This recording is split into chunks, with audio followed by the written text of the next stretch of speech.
Nagbabalang MMDA na papatawan nila ng mas mataas na multa ang mga motoristang tinaktakpan ng plaka para makaiwas sa NCAP. Si Bernard Ferrer sa detalye live. Bernard?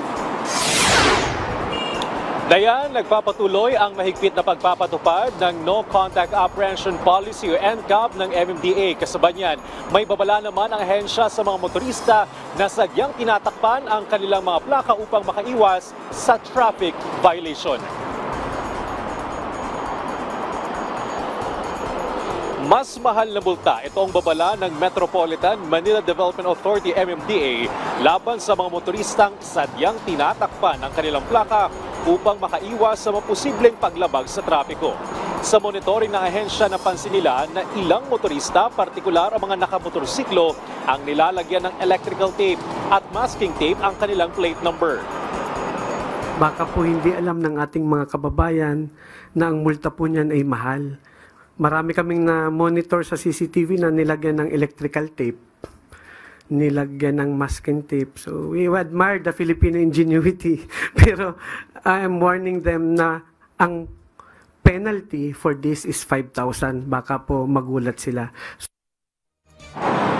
Ang NCAP ay sistemang gumagamit ng mga closed-circuit television o CCTV camera na nakalagay sa mga pangunahing lansangan sa ilalim ng restriksyon ng MMDA upang otomatikong makuhanan ang mga traffic violation.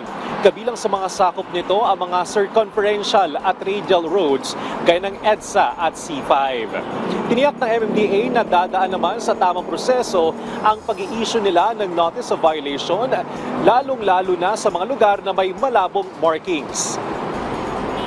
And kinumit ko ho sa lahat ng motorcycle group na pagdating doon sa mga lanes na malabo dahil nag-asphalt overlay ang DPWH or may mga merging lanes, narrow lanes, hindi kami manghuhuli. And binilin ho namin sa aming mga tauhan na nag-validate ng mga huli ng NCAP na hindi dapat yan ina-approve.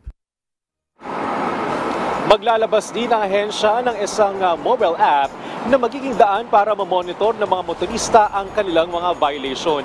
Sa datos ng MMDA, mahigit 3,700 na motorista na ang naitalang lumabag sa NCAP. Karamihan sa mga paglabag ay may kaugnayan sa hindi pagsunod sa mga traffic sign at motorcycle lanes sa Commonwealth Avenue, hindi tamang pagbababa at pagsakay ng mga PUV at iligal na paggamit o pagdaan ng EDSA busway.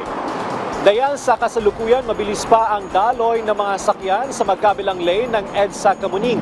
Paalala naman sa ating mga motorista ngayong Biyernes, bawal ang mga plaka na nagtatapos sa numerong 9 at 0 mula alas 7 ng umaga hanggang alas 10 ng umaga at alas 5 ng hapon hanggang alas 8 ng gabi. Balik sa iyo, Dayan. Maraming salamat, Bernard Ferrer.